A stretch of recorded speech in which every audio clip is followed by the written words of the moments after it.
ഹരേ കൃഷ്ണ. നമ്മളിന്ന് ചർച്ച ചെയ്യുന്നത് ശ്രീ ചൈതന്യ സേനാമതം ആദിലീല ശ്രീ ചൈതന്യ മഹാപ്രഭു 5 ഭാവങ്ങളിൽ എന്ന അധ്യായത്തിലെ ശ്ലോകം 50 മുതലാണ് ചർച്ച ചെയ്യുന്നത്. 7-ാം അധ്യായത്തിലെ 50-ാമത്തെ ശ്ലോകം മുതലാണ്. തുടങ്ങുന്നതിന് മുമ്പ് നമ്മൾ ചൈതന്യ മഹാപ്രഭു അദ്ദേഹത്തെ പാർഷവന്മാർക്കും പ്രാർത്ഥന സമർപ്പിക്കാം. ജയ ജയ ശ്രീ ചൈതന്യ ജയ നിത്യാനന്ദ ജയ ദ്വൈത ചന്ദ്ര ജയ പൗരഭക്തവൃന്ദ ജയ ജയ ശ്രീ ചൈതന്യ ജയ നിത്യാനന്ദ ജയ ദ്വൈത ചന്ദ്ര ജയ പൗരഭക്തവൃന്ദ ജയ ജയ ശ്രീ ചൈതന്യ ജയ നിത്യാനന്ദ ജയ ദ്വൈത ചന്ദ്ര ജയ പൗരഭക്തവൃന്ദ.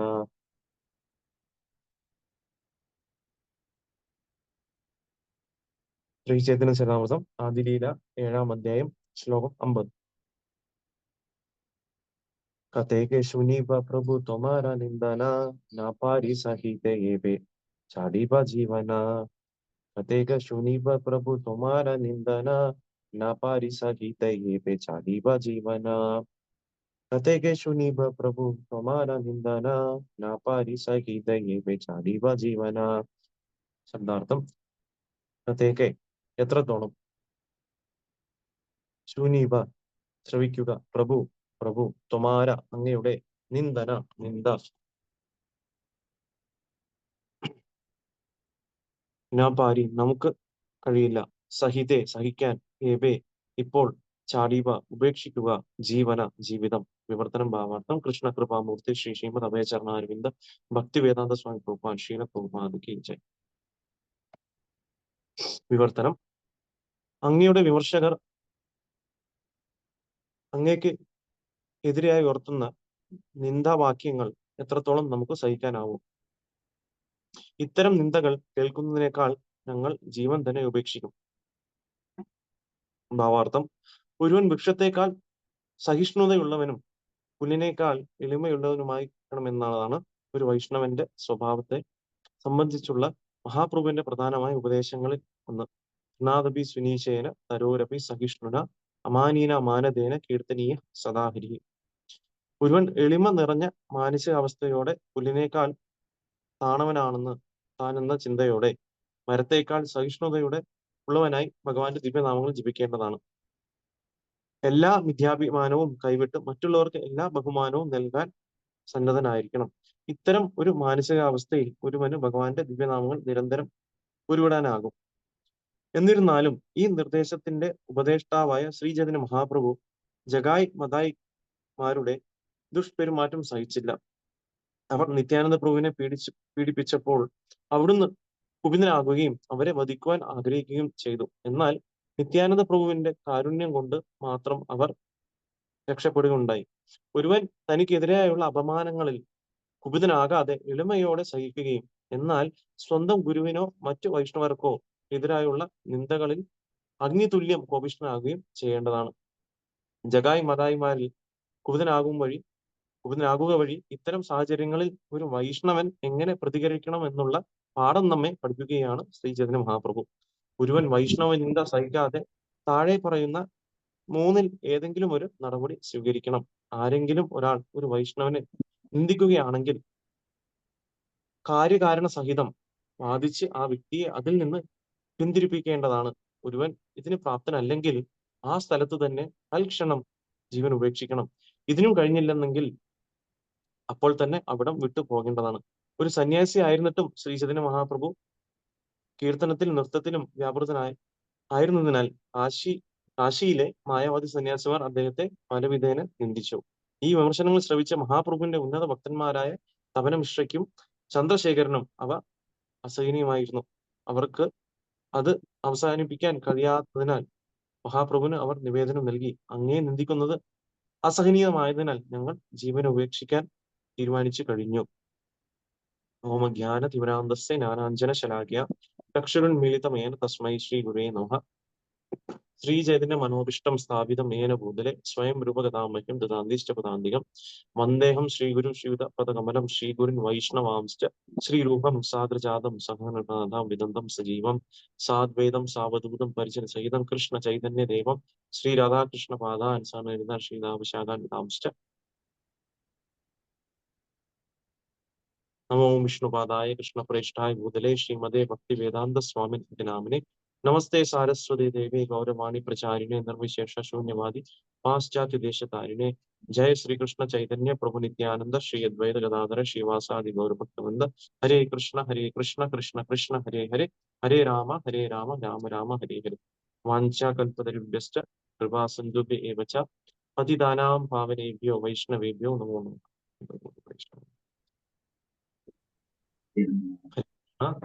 നമ്മളിന്ന് ചർച്ച ചെയ്യുന്നത് ചൈതന്യ ചരിതാമൃതത്തിലെ ആദിലീല 7-ാം അധ്യായം ശ്രീചൈതന്യ മഹാപ്രഭു 5 ഭാവങ്ങളിൽ എന്ന അധ്യായത്തിലെ 50-ാമത്തെ ശ്ലോകം മുതലാണ്. അപ്പം നമുക്കറിയാം ഇതിന്റെ പശ്ചാത്തലം എന്ന് പറയുന്നത് നമുക്ക് 40-ാമത്തെ ശ്ലോകം വായിച്ചാൽ അറിയാൻ സാധിക്കും. ഇവിടെ മഹാപ്രഭു സനാതന ഗോസ്വാമി ഉപദേശിച്ചുകൊണ്ടിരുന്നു. ആ സമയത്താണ് ചന്ദ്രശേഖരനും തപൻ മിശ്ര എന്ന ഭക്തന്മാരും അവര് ദുഃഖിതന്മാരായി. കാരണം മഹാപ്രഭുവിനെ പറ്റി ഒരുപാട് കുറ്റം പറയുന്ന പല മായാവതി സന്യാസിമാർ കാശിയിലുണ്ടായിരുന്നു. അപ്പൊ ഇത് കേട്ട് അവർക്ക് ഒരു വിഷമത്തോടെ അവിടെ വന്ന് മഹാപ്രഭുവിനെ കാണുകയാണ് ചെയ്യുന്നത് ആക്ച്വലി. അപ്പം ഒരു ഭക്തന് നമ്മള് വേണ്ടൊരു വളരെ ഇമ്പോർട്ടന്റ് ആയിട്ടുള്ള ഒരു ക്വാളിറ്റി ഉള്ള കാര്യമാണ് ഇവിടെ നമുക്ക് മനസ്സിലാക്കുന്നത്. അപ്പോൾ വേറൊരു ഭക്തനെ പറ്റി കുറ്റം കേൾക്കാൻ ഒരു ഭക്തൻ നിൽക്കാൻ പാടില്ല എന്നാണ് ആക്ച്വലി നമ്മൾ നോക്കുകയാണെന്നുണ്ടെങ്കിൽ. അപ്പൊ ഭക്തന്മാരെ പറ്റി കുറ്റം പറയുന്ന സമയത്ത് നമ്മൾ എന്താ ചെയ്യുക, അവര് അതിനെ വാദിച്ച് അതിന് ഒത്തുതീർപ്പ് ഉണ്ടാക്കുക, അല്ലെങ്കിൽ അതിന് ക്ലിയർ ആയിട്ടുള്ള ഒരു ആൻസർ കൊടുക്കുക ഉള്ള കാര്യമാണ് നമ്മൾ ചെയ്യേണ്ടത്. അങ്ങനെ 2-3 പോയിന്റ്സ് ഇവിടെ ചൈതന്യ മഹാപ്രഭു പറയുന്നുണ്ട്. അപ്പം ഇവിടെ നമ്മൾ മനസ്സിലാക്കേണ്ട ഒരു കാര്യം, ഒരു തത്വം എന്ന് പറഞ്ഞാൽ നമുക്ക് എപ്പോഴും പ്രാക്ടിക്കലായിട്ട് ചില കാര്യങ്ങൾ ഭക്തി ചെയ്യണം. അപ്പൊ നമ്മൾ ചില കാര്യങ്ങൾ മനസ്സിലാക്കും, പക്ഷെ ഒരു അവസരത്തിൽ നമ്മൾ എങ്ങനെ പെരുമാറും എന്നുള്ള കാര്യം വളരെ വ്യക്തമായിട്ടും ശീല പ്രഭുപാദ് ഇവിടെ നമുക്ക് ഭാവാർത്ഥത്തിലൂടെ പറഞ്ഞു തരികയാണ്. അപ്പം ഇവിടെ നമുക്ക് കാണാൻ സാധിക്കും, ഒരു ഭക്തൻ സ്വയമേ അദ്ദേഹത്തിനെ പറ്റി ഒരാൾ കുറ്റം പറയുകയാണെന്നുണ്ടെങ്കിൽ അത് സഹിക്കാൻ അദ്ദേഹം പഠിക്കണം. അപ്പം നമുക്കറിയാം, ഇപ്പൊ ചിലപ്പോൾ ഭക്തന്മാര് ഇടപെടുന്ന സമയത്ത് ചിലപ്പോൾ നമ്മളെ ശകാരിക്കും, നമ്മളെ നന്മയ്ക്ക് വേണ്ടിയായിരിക്കാം. അപ്പൊ അങ്ങനെ നമുക്ക് ചിലപ്പോൾ കുറ്റങ്ങൾ നമ്മൾ കുറ്റപ്പെടുത്തും, അല്ലെങ്കിൽ അപ്പൊ അങ്ങനെ വരുന്ന സമയത്ത് ഒരു ഭക്തൻ അതിനെ അങ്ങനെ ഒരു കുറ്റപ്പെടുത്തുന്ന സമയത്തോ ആ സമയത്തൊക്കെ അത് എന്താ ചെയ്യുക, അതിനെ ആക്ച്വലി നമ്മൾ സഹിക്കണം എന്നാണ് ചൈതന്യ മഹാപ്രഭു പറയുന്നത്. പക്ഷെ അതേ സമയത്ത് ഇന്നൊരു ഭക്തനെ പറ്റിയോ അല്ലെങ്കിൽ ഗുരുവിനെ പറ്റിയോ ഭഗവാനെ പറ്റിയോ ആരെങ്കിലും കുറ്റം പറയുകയാണെന്നുണ്ടെങ്കിൽ അദ്ദേഹം ആക്ച്വലി എന്താ ചെയ്യുക, റിയാക്ട് ചെയ്യണം എന്നുള്ള കാര്യമാണ് ഇവിടെ ശ്രീല പ്രഭുപാദ് നമുക്ക് പറഞ്ഞു തരുന്നത്. അപ്പം സ്വയമേ നമ്മളെല്ലാം നമുക്ക് എന്താ പറയാ, നമ്മളെപ്പോഴും പറയുന്ന ഒരു കാര്യമുണ്ട്, strict with our selves and lenient with others. നമ്മളെപ്പോഴും നമ്മുടെ കൂടെ എപ്പോഴും നമ്മൾ സ്ട്രിക്റ്റ് ആയിരിക്കണം, അല്ലെ? അപ്പോൾ പിന്നെ ബാക്കിയുള്ളിടത്ത് നമ്മൾ ലീനിയന്റ് ആയിരിക്കണം എന്നുള്ള കാര്യം പറയാറുണ്ട്. അപ്പം നമ്മളെ പറ്റി ആരെങ്കിലും കുറ്റം പറയുകയാണെന്നുണ്ടെങ്കിൽ നമുക്ക് മനസ്സിലാക്കാം, അപ്പൊ എന്റെ അകത്തിൽ ഒരുപാട് തെറ്റുകളുണ്ട്, അതുകൊണ്ടാണ് എന്നെ പറ്റി കുറ്റം പറയുന്നത്, അല്ലെങ്കിൽ നമ്മളെ പറ്റി തെറ്റ് പറയുന്നത്. അപ്പൊ അങ്ങനെയുള്ള സമയത്ത് നമ്മൾ എന്താ ചെയ്യുക, നമ്മളതിനെ ടോളറേറ്റ് ചെയ്യണം എന്നുള്ള കാര്യമാണ്. കാരണം ഒരു ഭക്തൻ നമ്മളെ പറ്റി എന്തെങ്കിലും നമ്മളടുത്ത് ഒരു കുറ്റം, നമ്മളെ പറ്റി നിങ്ങൾക്ക് ഇങ്ങനെ ചെയ്യണം അങ്ങനെ ചെയ്യണം എന്ന് പറയുമ്പോൾ നമ്മൾ മനസ്സിലാക്കേണ്ടതാണ്, ആക്ച്വലി ആ ഭക്തന് സ്വന്തമായി വേറെ താല്പര്യമില്ല, നമ്മളെ കുറ്റപ്പെടുത്തിക്കൊണ്ട് അദ്ദേഹത്തിന് ഗുണം കൂടെ കിട്ടുന്നില്ല. ആക്ച്വലി നമ്മളെ കൈ ഉയർത്തി പിടിക്കാൻ അല്ലെങ്കിൽ ഉയർത്തി വിടാൻ വേണ്ടിയിട്ടാണ് അദ്ദേഹം നമ്മൾ തെറ്റിൽ കണ്ടുപിടിക്കുന്നത്. അതായത് എന്താ ചെയ്യാ, ഭക്തൻ ആഗ്രഹിക്കുന്നതാണ് ആത്മീയ ലോകത്തിൽ എന്താണ്, ആത്മീയ സമൂഹത്തിൽ നമ്മൾ കാണുന്നതാണ്, അവിടെ ഒരിക്കലും നമുക്ക് ഒരു വിദ്വേഷം അല്ലെങ്കിൽ envy നമുക്ക് കാണാൻ സാധിക്കില്ല പ്യുവറായിട്ടും. കാരണം എന്താണ്, കാരണം അവിടെ എല്ലാവരും ആഗ്രഹിക്കുന്നതാണ് നമുക്ക് എങ്ങനെ ഭഗവാൻ കൃഷ്ണനെ സന്തുഷ്ടപ്പെടുത്താം. അപ്പൊ ഞാൻ ഒരു സേവനം ചെയ്യുന്നു, ആ സേവനം ചെയ്യുമ്പോൾ ഭഗവാന് സന്തോഷം വരുന്നു. അപ്പൊ വേറൊരു ഭക്തൻ ചെയ്യുമ്പോഴും ഭഗവാന് അതിലൂടെ സന്തോഷം കിട്ടും. അതുകൊണ്ട് ഞാൻ എന്ത് ചെയ്യണം, അപ്പൊ ആ ഭക്തന്റെ സേവനത്തിന് ഞാൻ തടസ്സപ്പെടുത്താൻ പാടില്ല, അതിലൂടെ ഭഗവാന് സന്തോഷം കിട്ടും. അപ്പൊ അങ്ങനെ എല്ലാവരും അവിടെ എന്താണ്, ഒരു സെന്റർ ഓഫ് എക്സിസ്റ്റൻസ് എന്ന് പറയുന്നത് ഭഗവാനാണ്. അപ്പൊ എല്ലാവരും ഒരുമിച്ച് അവിടെ സേവനം ചെയ്യും. പക്ഷെ അതേ സമയത്ത് ഭൗതിക ലോകത്തിലാണെന്നുണ്ടെങ്കിൽ നമുക്ക് കാണാൻ പറ്റുന്ന കാര്യം എന്താണ്, അപ്പം എനിക്ക് എന്റെ എന്ന തോന്നൽ അവിടെയുണ്ട്. അപ്പൊ ഞാൻ മുന്നോട്ട് പോകണം, അപ്പൊ എനിക്ക് മുന്നോട്ട് പോകണം എന്നുണ്ടെങ്കിൽ ബാക്കിയുള്ളവർ മുന്നോട്ട് വരാൻ പാടില്ല, അപ്പൊ അവരെ ചവിട്ടി താത്തണം എന്നുള്ള മനോഭാവമാണ് ഭൗതിക ലോകത്തിൽ കാണുന്നത്. അപ്പൊ അങ്ങനെ ഇരിക്കെ നമുക്ക് ഒരു ഭക്തൻ അതുകൊണ്ട് എന്ത് തെറ്റുകൾ, അപ്പൊ ആ ഭക്തൻ ചിന്തിക്കേണ്ട എന്താണ്, അപ്പൊ എന്റെ അകത്തിൽ ഒരുപാട് തെറ്റുകളുണ്ട്, അപ്പൊ എന്റെ അകത്ത് ഒരുപാട് ഇമ്പ്യൂരിറ്റീസ് ഉണ്ട് ഉള്ള തോന്നൽ ഉണ്ടെങ്കിൽ അദ്ദേഹത്തിന് എപ്പോഴും ഇന്നൊരു ഭക്തൻ നമുക്ക് ഉപദേശം തരുമ്പോൾ അതിനെ കേൾക്കാനുള്ള മനസ്സ് നമുക്ക് ഉണ്ടാവും. നമ്മൾ അതേ സമയത്ത് ചിന്തിക്കുകയാണല്ലോ എനിക്കെല്ലാം അറിയാം, അല്ലെങ്കിൽ ഞാൻ പെർഫെക്റ്റ് ആണെന്ന് ചിന്തിച്ചാൽ നമുക്ക് ഒരിക്കലും ഒരു വ്യക്തിയിൽ നിന്ന് നമുക്ക് ഇൻസ്ട്രക്ഷൻ കേൾക്കാനുള്ള മനോഭാവം നമുക്ക് ഉണ്ടാവില്ല. അതുകൊണ്ട് നമ്മൾ എപ്പോഴും ആദ്യത്തെ സ്റ്റെപ്പ്, അതുകൊണ്ടാണ് ഇവിടെ ചൈതന്യ മഹാപ്രഭു ശിക്ഷാഷ്ടകത്തിലെ അദ്ദേഹം നമുക്ക് തന്നത് വളരെ കുറച്ച് കാര്യങ്ങളാണ്, അല്ലെ? അദ്ദേഹത്തിന്റെ നമുക്ക് ബുക്സ് ആയിട്ട് ഒന്നുമില്ല, പക്ഷെ ഈ ശിക്ഷാഷ്ടകം എന്ന് പറയുന്ന 8 പദ്യങ്ങൾ നമ്മൾ വായിച്ചു നോക്കിക്കഴിഞ്ഞാൽ അതിൽ എന്താണ് പരിശുദ്ധ ഭക്തി എന്ന് ഒരു ഭക്തൻ എങ്ങനെ വിവരിക്കണം എന്നുള്ള കാര്യങ്ങളെ പറ്റി ഫുൾ സമ്മറൈസ് ചെയ്തിരിക്കുകയാണ്. അപ്പൊ അതിൽ നമുക്ക് ഈ ശ്ലോകത്തിൽ നമുക്കറിയാം, അല്ലെ, തൃണാദപി സുനീചേന തരോരപി സഹിഷ്ണുന അമാനേന അമാനതേന കീർത്തനീയ സദാഹി. അപ്പം ഇതിൽ പറയാണ് ഒരു ഭക്തന് വേണ്ട ആദ്യത്തെ 2 ക്വാളിറ്റീസിനെ പറ്റി ഇവിടെ പറയുന്നത് അല്ലെ. അപ്പം അതായത് കീർത്തനീയ സദാഹരി, നമ്മൾ ആഗ്രഹിക്കുന്നതാണ് നമുക്ക് എപ്പോഴും ഭഗവാനെ പറ്റി ഓർക്കണം എന്നാണ് അല്ലെ. ഒരു ഭക്തൻ അപേക്ഷിച്ച് എന്താ ചിന്തിക്കുന്നത്? എപ്പോഴും കൃഷ്ണാവത്തിൽ ഇരിക്കണം എന്നുള്ളതാണ് ഒരു ഭക്തന്റെ മനോഭാവം. അപ്പൊ അങ്ങനെ നമുക്ക് എല്ലാ സമയത്തും കൃഷ്ണാവത്തിൽ ഇരിക്കണം എന്നുണ്ടെങ്കിൽ എന്താ ചെയ്യാം? നമുക്ക് ഭഗവാന്റെ തിരുനാമങ്ങൾ ജപിച്ചുകൊണ്ടിരുന്നതിൽ ഒരു വ്യക്തിക്ക് സദാസമയം ഭഗവാനായിട്ട് അസോസിയേറ്റ് ചെയ്യാൻ സാധിക്കും. അപ്പൊ അങ്ങനെ ആ വ്യക്തിക്ക് അങ്ങനെ ഇരിക്കണം എന്നുണ്ടെങ്കിൽ, ആ ഒരു അവബോധത്തിലോട്ട് വരണം എന്നുണ്ടെങ്കിൽ അദ്ദേഹത്തിന് വേണ്ട 2-3 കാര്യങ്ങളെ പറ്റിയാണ് ചൈതന്യ മഹാപ്രഭു പറയുന്നത്. ഇത് വളരെ ഇമ്പോർട്ടന്റ് ആയിട്ടുള്ള കാര്യമാണ്. കാരണം ഭക്തി സേവനത്തിൽ നമുക്ക് ഈ ഒരു ക്വാളിറ്റി ഉണ്ടെന്നുണ്ടെങ്കിൽ നമ്മൾ ഏതൊരു അവസ്ഥയിലും നമുക്ക് ഭക്തി ചെയ്ത് മുന്നോട്ട് പോകാൻ സാധിക്കും. അപ്പം കാരണം നമുക്കറിയാം, എളിമത്വമാണ് ആക്ച്വലി ഒരു ഭക്തന് വേണ്ട ആദ്യത്തെ ക്വാളിറ്റി. കാരണം എളിമത്വം ഉണ്ടെങ്കിലേ നമുക്ക് ഭക്തിയിൽ നമുക്ക് മുന്നേറാൻ സാധിക്കുള്ളൂ. കാരണം നമുക്കറിയാം, നമുക്ക് ആധ്യാത്മിക ജീവിതത്തിൽ നമ്മൾ നോക്കിക്കഴിഞ്ഞാൽ കാണാൻ സാധിക്കും, എത്രത്തോളം നമ്മുടെ മിഥ്യാഹങ്കാരം കുറയുന്നു അത്രത്തോളം നമുക്ക് ആധ്യാത്മിക ജീവിതത്തിൽ ഉയരാൻ പറ്റും. പക്ഷെ ഭൗതിക ലോകത്തിൽ നേരെ തിരിച്ചാണ് അല്ലെ. നമ്മളിവിടെ നോക്കുകയാണെന്നുണ്ടെങ്കിൽ നമുക്ക് ആക്ച്വലി അവിടെ ഭൗതിക ലോകത്തിലാണെന്നുണ്ടെങ്കിൽ നമുക്ക് ചിലപ്പോൾ എനിക്കെല്ലാം അറിയാമെന്നുള്ള ബോധം നമ്മൾ കാണിച്ചാലേ നമുക്ക് മുന്നോട്ട് കയറാൻ സാധിക്കും. പക്ഷെ അങ്ങനെയല്ല, ആധ്യാത്മിക ജീവിതത്തിൽ അങ്ങനെയല്ല. നമ്മൾ എന്താണ്, എനിക്കത് അറിയില്ല എന്നുള്ളത് നമ്മൾ ആക്സെപ്റ്റ് ചെയ്യുമ്പോഴാണ് ഒരു വ്യക്തി യഥാർത്ഥമായിട്ടും അദ്ദേഹത്തിന് ആത്മീയമായിട്ട് പുരോഗമിക്കാൻ സാധിക്കുന്നു. അപ്പോൾ ഇതിൽ പറയുന്നത് എന്താണ്? അപ്പൊ ഒരുവൻ വൃക്ഷത്തേക്കാൾ സഹിഷ്ണുത ഉള്ളവനായിരിക്കണം എന്നാണ് പറയുന്നത് ആദ്യത്തെ ക്വാളിറ്റി അല്ലെ. തൃണാദപി സുനീചേന അല്ലെ. അപ്പൊ തൃണാദപി സുനീചേന, അപ്പം ഫസ്റ്റ് ഒരു വൃക്ഷത്തേക്കാൾ സഹിഷ്ണുത ഉള്ളവനായിരിക്കും. അപ്പൊ എന്തുകൊണ്ടാണ് ഇവിടെ വൃക്ഷത്തിനെ സഹിഷ്ണുതയിൽ വെച്ച് അങ്ങനെ ക്വാളിറ്റി ആയിട്ട് കമ്പയർ ചെയ്തിട്ട് നമുക്ക് മനസ്സിലാക്കാൻ ശ്രമിക്കാം. കാരണം ഒരു വൃക്ഷം എന്ന് പറയുന്നത് നമുക്ക് കാണാൻ സാധിക്കും, ഒരു വൃക്ഷം എന്ന് പറയുന്നതാണ്, അത് ശരിക്കും അതിന്റെ ജീവിതം തന്നെ ബാക്കിയുള്ളവർക്ക് വേണ്ടി കൊടുത്തിരിക്കുകയാണ് അല്ലെ. കാരണം നമുക്ക് കാണാൻ സാധിക്കും, നമുക്കറിയാം നല്ലൊരു വെയിലുള്ള സമയത്ത് നമ്മൾ ഒരു വൃക്ഷത്തിനെയാണ് ശരണം പ്രാപിക്കുന്നത് അല്ലെ. അതിന്റെ അടിയിൽ പോയിരുന്ന് നമ്മൾ തണൽ കൊള്ളാണ് ചെയ്യുന്നത്. പിന്നെ അതേ വൃക്ഷത്തിന് എന്ത് ചെയ്യും? നമ്മൾ ഈ തണൽ തന്നെ അതേ വൃക്ഷത്തിന് നമ്മൾ എന്ത് ചെയ്യും? അത് കുറെ കാലം കഴിയുമ്പോൾ അതിൽ ഇലകളൊക്കെ പോയി ഒന്ന് ഒരുപാട് ഇതായി കഴിഞ്ഞാൽ അതിന് യൂസ് ഇല്ലാതെ വരുന്ന സമയത്ത് അതേ വൃക്ഷത്തെ നമ്മൾ എന്ത് ചെയ്യും? അതിനെടുത്ത് നമ്മൾ മുറിച്ച് നമ്മളതിനെ മേശയും കസേരയൊക്കെ ആക്കി മാറ്റുകയാണ് ചെയ്യുന്നത്. അപ്പം എപ്പോഴും നമ്മൾ നോക്കുകയാണെന്നുണ്ടെങ്കിൽ അപ്പൊ അതേ വൃക്ഷം അല്ലെ, നമ്മളന്ന് നമ്മൾ ആക്ച്വലി നമുക്ക് സഹായിക്കുന്ന അതേ വൃക്ഷത്തിനെ നമ്മൾ യൂട്ടിലൈസ് ചെയ്യണം. പക്ഷെ എന്നാലും ആ വൃക്ഷം ഒരിക്കലും റിയാക്ട് ചെയ്യുന്നില്ല അല്ലെ. നമ്മൾ നോക്കുകയാണെങ്കിൽ അത് എപ്പോഴും വൃക്ഷത്തെക്കാൾ സഹിഷ്ണുത അത്രയും ടോളറന്റ് ആയിരിക്കണം എന്നുള്ള കാര്യമാണ് ഇവിടെ പറയുന്നത് ഫസ്റ്റ്. അപ്പൊ അത്രയും ടോളറൻസ് ഒരു വ്യക്തിക്ക് ഉണ്ടാവും.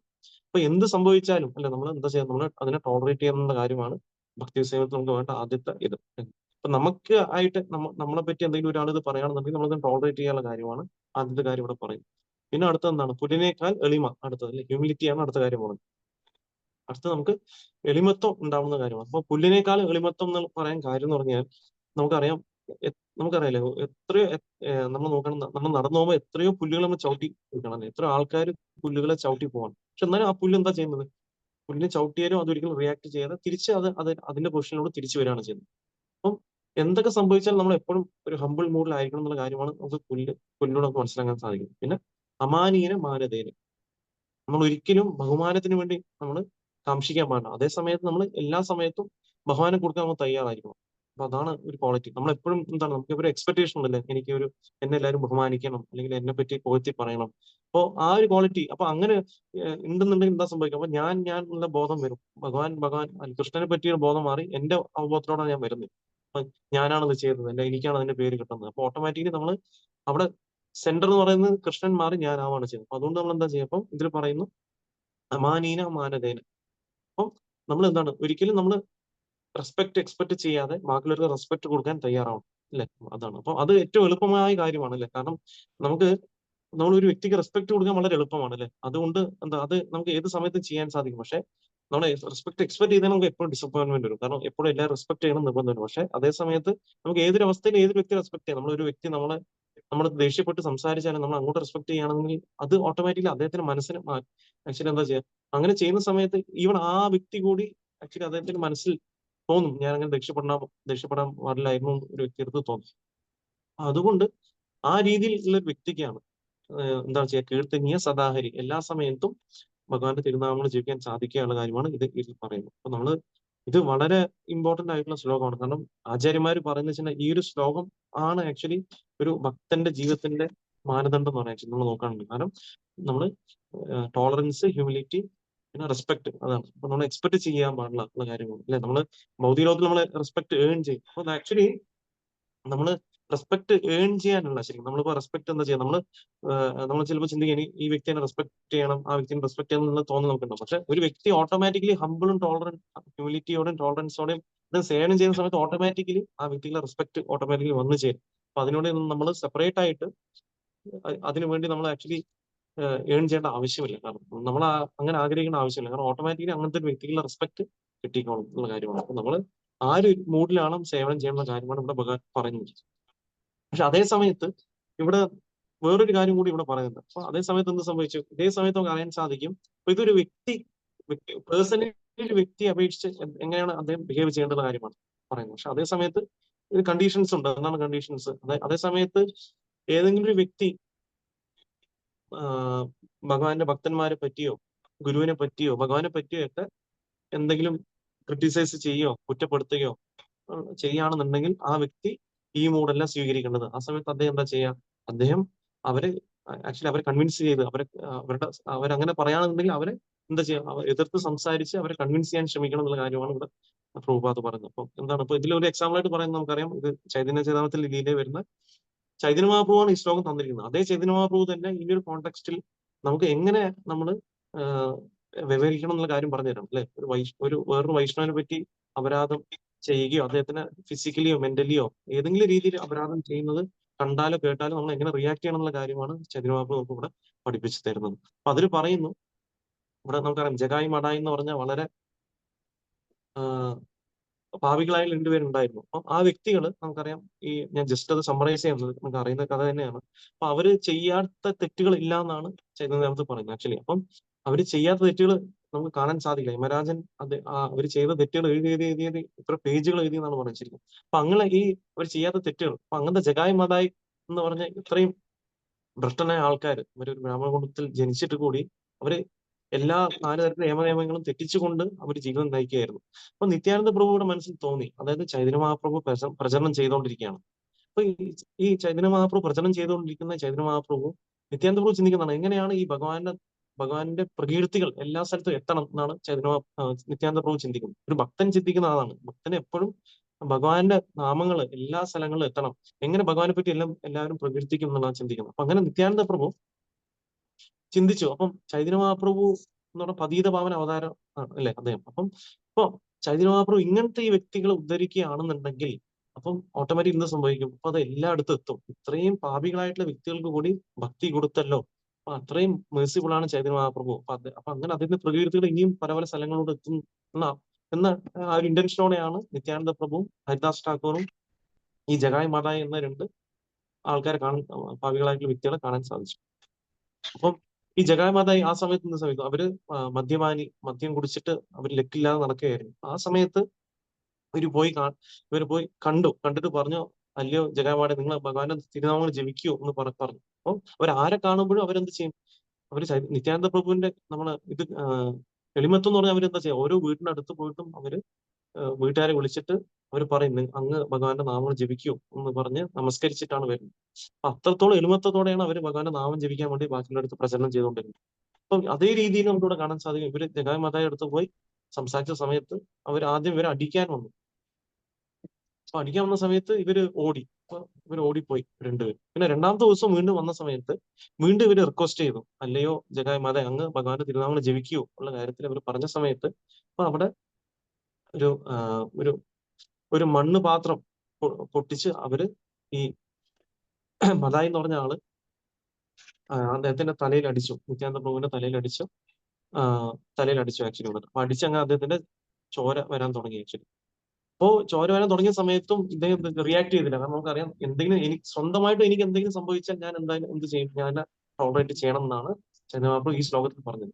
അപ്പൊ അതേ സമയത്ത് ഇത് സംഭവിച്ച സമയത്ത് ചൈതന്യ മഹാപ്രഭു അറിഞ്ഞു, ആക്ച്വലി എന്റെ ഭക്തന് ഇന്നൊരു ഭക്തൻ ഫിസിക്കലി അദ്ദേഹത്തിന് ഇത് ചെയ്തു എന്ന് അറിഞ്ഞ സമയത്ത്, അപരാധം ചെയ്തു എന്ന സമയത്ത് അദ്ദേഹം വളരെ ദേഷ്യപ്പെട്ടുകൊണ്ട് ചൈതന്യ മഹാപ്രഭു ആ സ്ഥലത്തിൽ എത്തി ഉടനെ തന്നെ അദ്ദേഹം പറഞ്ഞു, ഞാൻ നിങ്ങളെ വിടില്ല, എന്റെ ഭക്തനെ ഇങ്ങനെ ചെയ്തത് ഞാൻ നിങ്ങൾ വെറുതെ വിടില്ല എന്ന് പറഞ്ഞ് ഉടനെ ചൈതന്യ മഹാപ്രഭു അദ്ദേഹം എന്ത് ചെയ്തു? അദ്ദേഹം സുദർശന ചക്രം എടുത്തുകൊണ്ട് ഇവരെ നിഗ്രഹിക്കാൻ നീകരിക്കാൻ വേണ്ടി തയ്യാറായി. അപ്പൊ ഉടനെ തന്നെ നിത്യാനന്ദ പ്രഭു ചൈതന്യ മഹാപ്രഭുവിന്റെ കാല് പിടിച്ചുകൊണ്ട് പറഞ്ഞു, അല്ലയോ ചൈതന്യ മഹാപ്രഭു, ഈ കലിയുഗത്തില് എല്ലാവരും ജഗായി മതായി പോലുള്ള വ്യക്തികളെ നമുക്ക് കാണാൻ സാധിക്കുള്ളൂ.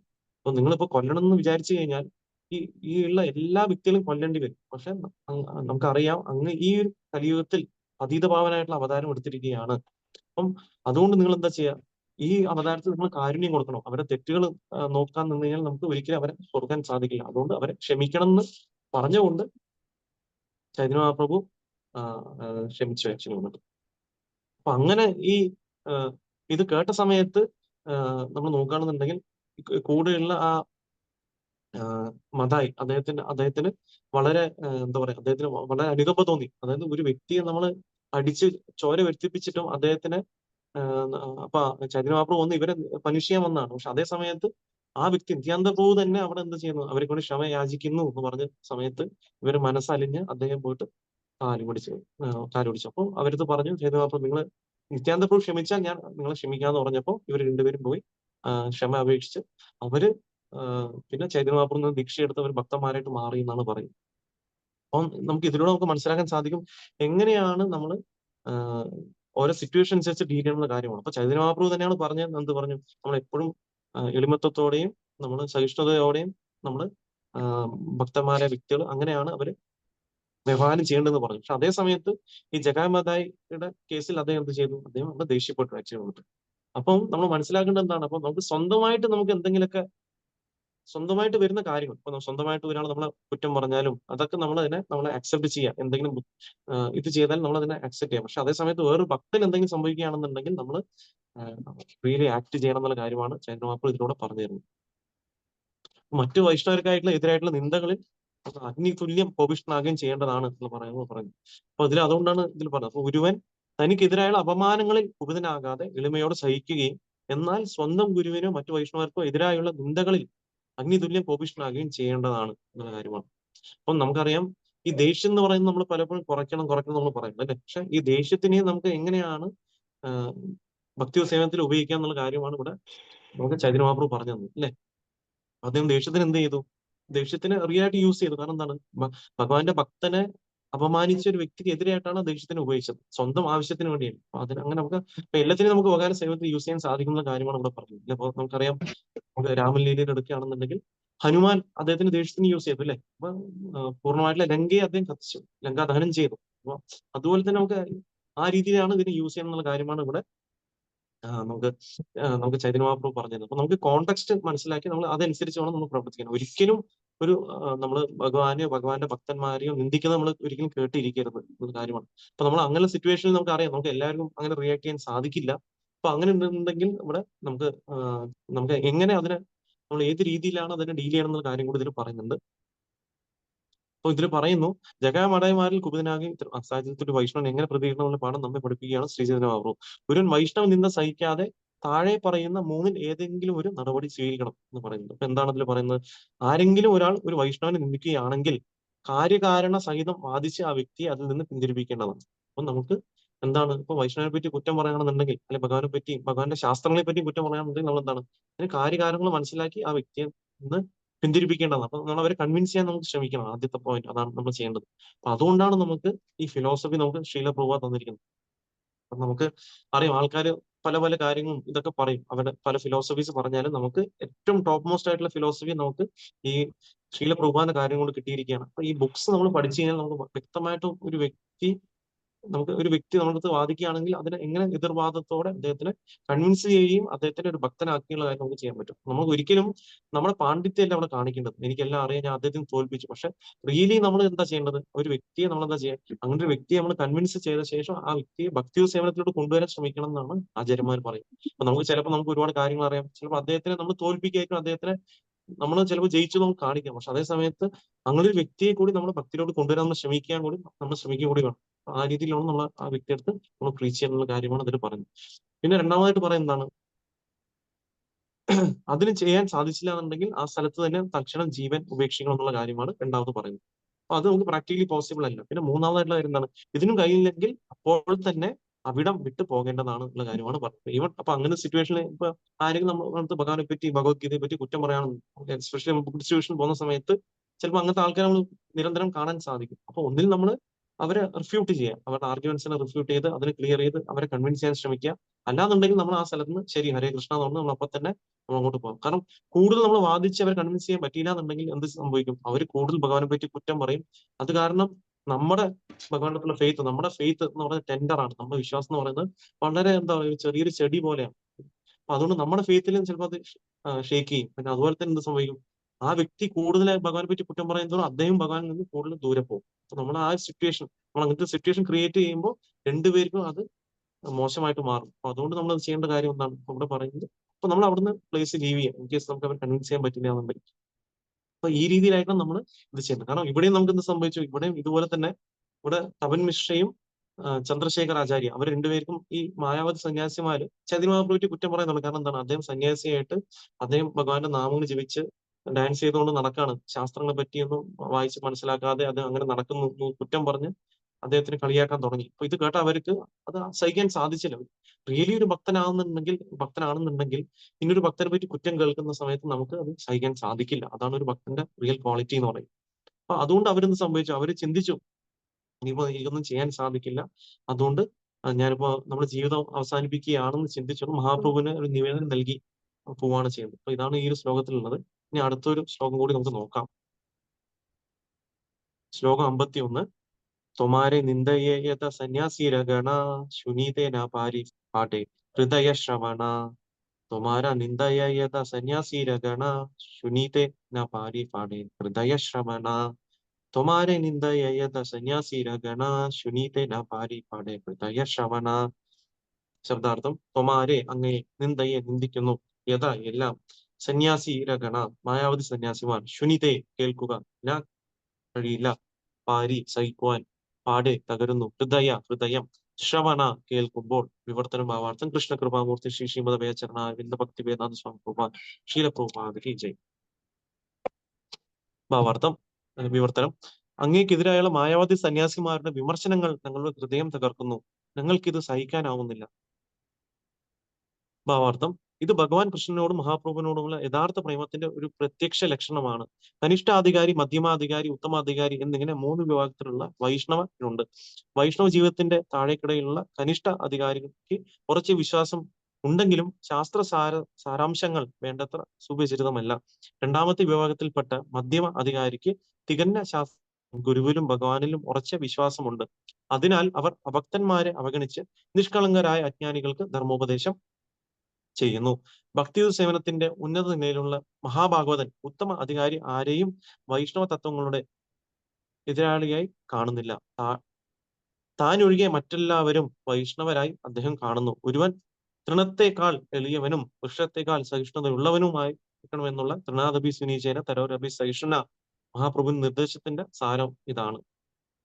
ഒരു പ്രചാരകനാകുന്നതിനായി ഉത്തമാധികാരിക്ക് മധ്യമാധികാരിയുടെ നിലവാരത്തിലേക്ക് ഇറങ്ങി വരേണ്ടതുണ്ട്. കാരണം ഒരു പ്രചാരകന് വൈഷ്ണവ നിന്ദ സഹിക്കുവാനാകില്ല.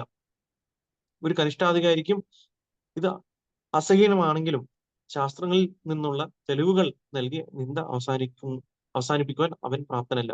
ബനാറസിലെ സന്യാസിമാരുടെ വാദങ്ങളെ ഖണ്ഡിക്കുവാൻ ആകാതിനാൽ തപനമിശ്രയെയും ചന്ദ്രശേഖരനെയും കനിഷ്ഠാധികാരികളാണെന്ന് മനസ്സിലാക്കാം. ഇതിനെതിരായി നടപടി എടുക്കണമെന്ന് അവർ മഹാപ്രഭുവിനെ അപേക്ഷിച്ചു. എന്തെന്നാൽ വിമർശനം സ്വയം നേരിടുവാൻ ആയില്ലെങ്കിലും അവർക്കത് അസഹനീയമായി തീരുന്നു. അപ്പൊ ഇതിൽ പറയുന്നു, അപ്പം നമ്മൾ നേരത്തെ ചർച്ച ചെയ്ത പോലെ തന്നെ ഈ മായാവാദി സന്യാസിമാരുടെ വിമർശനം കേട്ട സമയത്ത് അവരുടെ ഹൃദയത്തിൽ വിഷമമാണ് ഉണ്ടായത്. ചിലപ്പോൾ നമുക്കറിയാം, ചിലപ്പോൾ ഒരു ഭക്തനെ പറ്റി കുറ്റം പറയുമ്പോൾ നമുക്ക് സന്തോഷം വരും. അപ്പൊ ആക്ച്വലി അതിന്റെ അർത്ഥം എന്ന് പറഞ്ഞാൽ നമ്മൾ ഭക്തനില്ല എന്നാണ് അതിന്റെ അർത്ഥം. അപ്പൊ ശരിക്കും നമ്മൾ ഇനിയൊരു ഭക്തനെ പറ്റി, അല്ലെങ്കിൽ നമ്മൾ സാധാരണ രീതിയിൽ ഭഗവാനെ പറ്റിയൊക്കെ നമ്മൾ കുറ്റം പറയുന്ന സമയത്ത് അത് കേൾക്കാൻ ഇട കൊടുക്കാൻ പാടില്ല. അപ്പൊ അങ്ങനെ സിറ്റുവേഷനിൽ നമ്മൾ ആ ഭക്തനടുത്ത് പറയാം, അല്ലയോ നിങ്ങൾ ഒരു ഭക്തനെ പറ്റി കുറ്റം പറയുന്നത് എനിക്ക് കേൾക്കാൻ താല്പര്യമില്ല, ഞാൻ പോവാണെന്ന് ഹമ്പിൾ ആയിട്ട് നമ്മൾ അവരടുത്ത് പറഞ്ഞു പോകാനുള്ള കാര്യം. നമ്മൾ ഒരിക്കലും അങ്ങനത്തെ, കാരണം നമ്മൾ അവരിൽ നിന്ന് കേൾക്കാൻ തുടങ്ങുന്ന സമയത്ത് എന്ത് സംഭവിക്കും? അവർ പറഞ്ഞുകൊണ്ടേയിരിക്കും. അപ്പൊ അങ്ങനെ പറഞ്ഞുകൊണ്ടേയിരിക്കുന്ന സമയത്ത് നമ്മൾ അവർക്ക് പറയാനുള്ള ഒരു അവസരം കൊടുക്കണം. നമ്മൾ കേട്ടാലല്ലേ അവർ പറയുള്ളൂ. അപ്പൊ നമ്മൾ കേൾക്കാതിരുന്നാലും അവരൊരിക്കലും പറയും. അപ്പൊ ആ രീതിയിൽ നമ്മൾ ഡീൽ ചെയ്യുന്ന കാര്യമാണ് പറഞ്ഞത്. അപ്പൊ ഇതാണ് ആക്ച്വലി ഒരു ഭക്തന്റെ യഥാർത്ഥ, ഭഗവാൻ കൃഷ്ണനോട് മഹാപ്രഭുവിനുള്ള യഥാർത്ഥ പ്രേമത്തിന്റെ ലക്ഷണമാണെന്നാണ് പറയുന്നത്. കാരണം അവരുടെ ഹൃദയത്തിൽ നിന്ന് സംഭവിച്ചു, അവർക്ക് സഹിക്കാൻ പറ്റിയില്ല. ചന്ദ്രശേഖർ ആചാര്യനും നമുക്ക് തപന മിശ്രയ്ക്കും സഹിക്കാൻ സാധിച്ചില്ല. അപ്പം നമുക്കറിയാം ഭക്തന്മാരെ 3 തരത്തിലാണ് ക്ലാസിഫൈ ചെയ്യുന്നത് നമുക്ക്. ഇപ്പൊ കനിഷ്ഠ അധികാരി, മധ്യമ അധികാരി, ഉത്തമാധികാരി. അപ്പൊ 3 ലെവൽ ഓഫ് നമുക്ക് ഡിവോട്ടീസ് ആണ് നമുക്ക് ഇതിന് ശാസ്ത്രങ്ങൾ പറയുന്നത്. അപ്പം അതിൽ പറയുന്നത് എന്താണ്? ഇപ്പൊ അതിൽ പറയുന്നത് വൈഷ്ണവ ജീവിതത്തിന്റെ താഴെക്കിടയിലുള്ള കനിഷ്ഠാധികാരിക്ക് ഉറച്ച വിശ്വാസം ഉണ്ടെങ്കിലും ശാസ്ത്രശാസ്ത്രങ്ങളിൽ വേണ്ടത്ര സുപരിചിതമല്ല.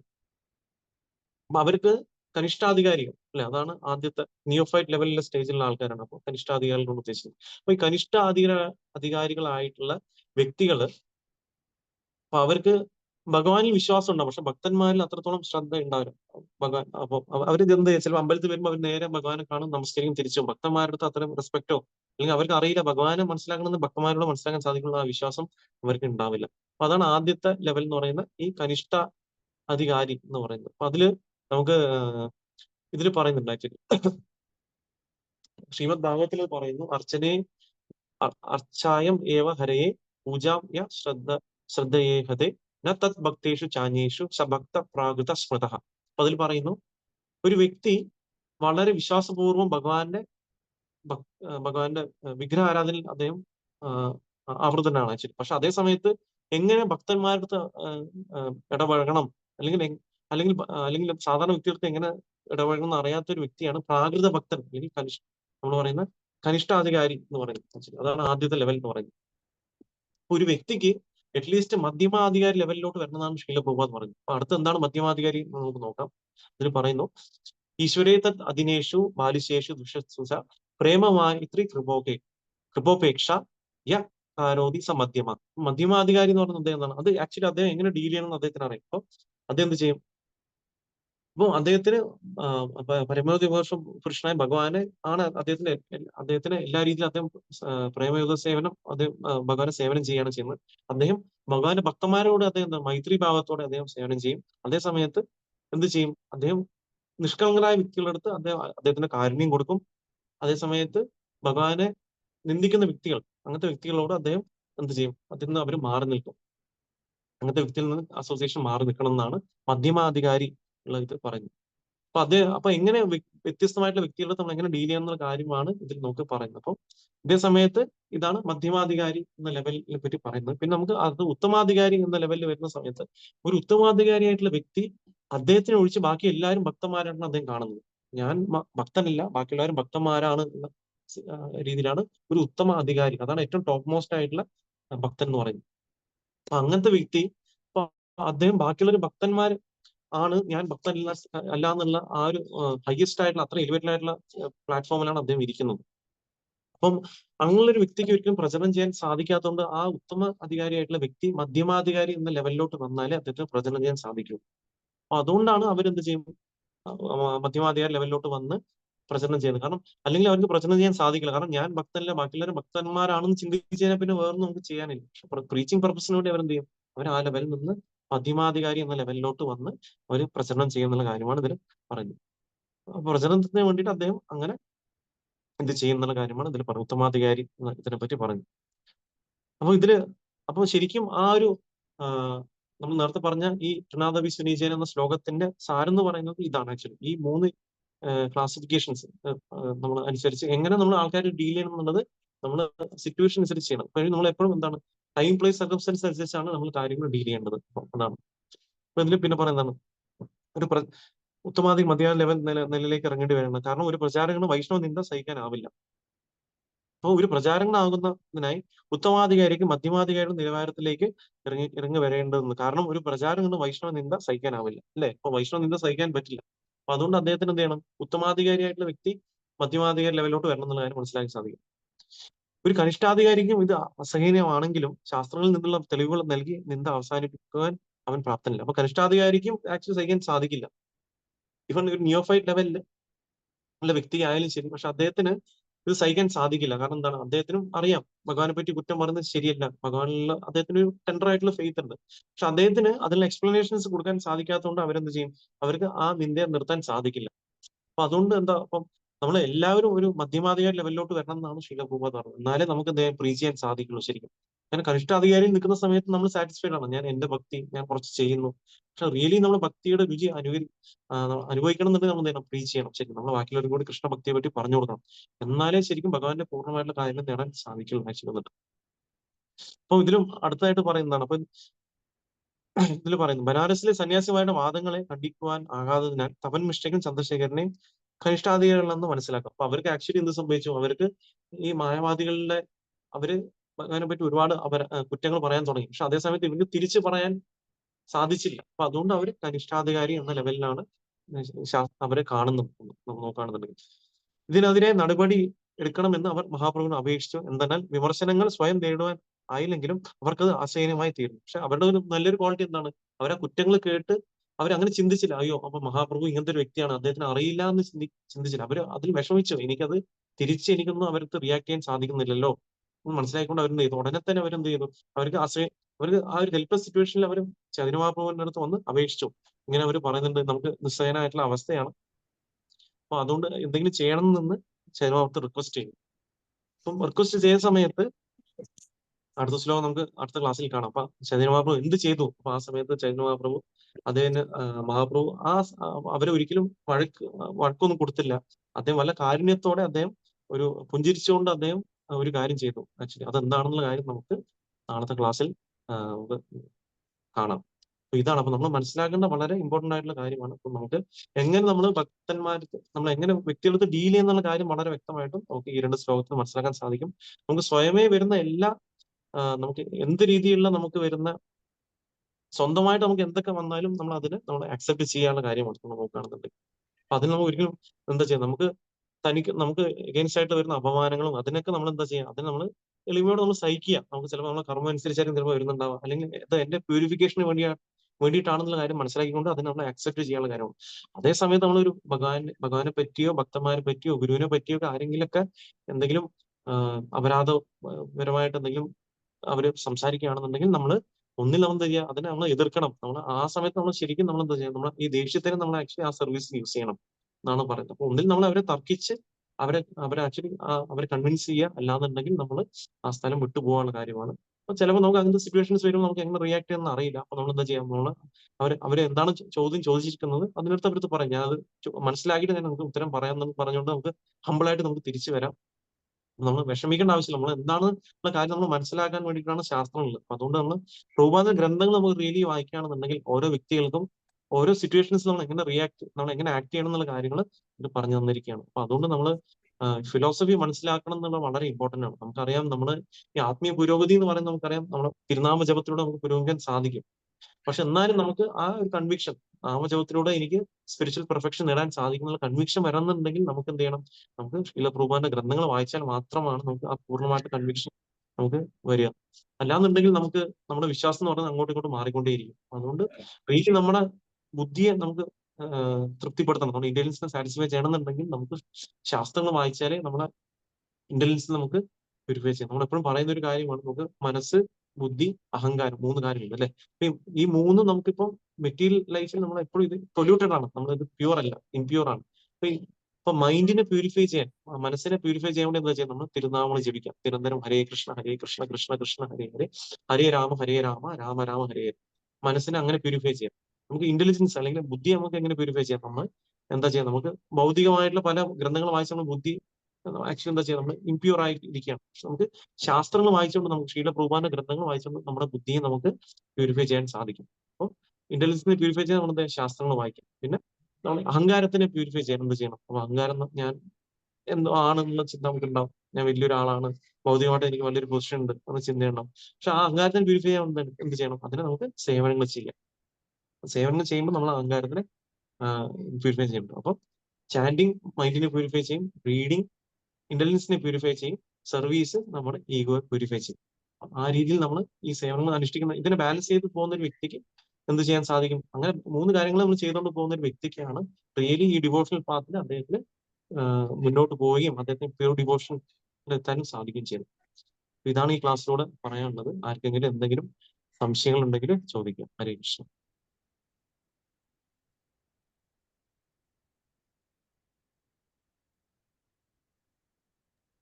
കൃഷ്ണ. Thank you bro. പ്രഭു അതൊന്നുകൂടെ പറയാമോ? ജപത്തിലൂടെ മനസ്സിനെ പ്യൂരിഫൈ ചെയ്യാം. ആ ഒന്ന് ആ എഴുതിപ്പെട്ടെ അതെ പ്രഭു, ഒന്ന് ആ പറയാമോ? ആ അത് നമ്മള് ജപം ജപം നമ്മളെ മനസ്സിനെ പ്യൂരിഫൈ ചെയ്യും. നമുക്ക് റീഡിങ് ശാസ്ത്രങ്ങൾ വായിക്കുന്നത് നമ്മുടെ ഇന്റലിജൻസിനെ പ്യൂരിഫൈ ചെയ്യും.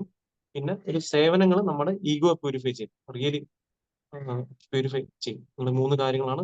ഇത് ഞാൻ ആക്ച്വലി ലെക്ചറിൽ കേട്ട ഒരു കാര്യമാണ്. എനിക്കത് ആരാണോ പറഞ്ഞത് എനിക്ക് ഓക്കെ ബ്രോ. ഓർമ്മയില്ല. Thank you bro. Thank you. അതൊന്ന് എഴുതാൻ വേണ്ടിട്ട് ചോദിച്ചതാ. Thank you bro. Thank you. Okay, വേറെ മറ്റാർക്കെങ്കിലും സംശയങ്ങൾ ഉണ്ടെങ്കിൽ ചോദിക്കാം. നമുക്ക് എന്തായാലും 5:30 ആയിരിക്കണം. എന്തെങ്കിലും സംശയങ്ങൾ ഉണ്ടെങ്കിൽ ചോദിക്കാം.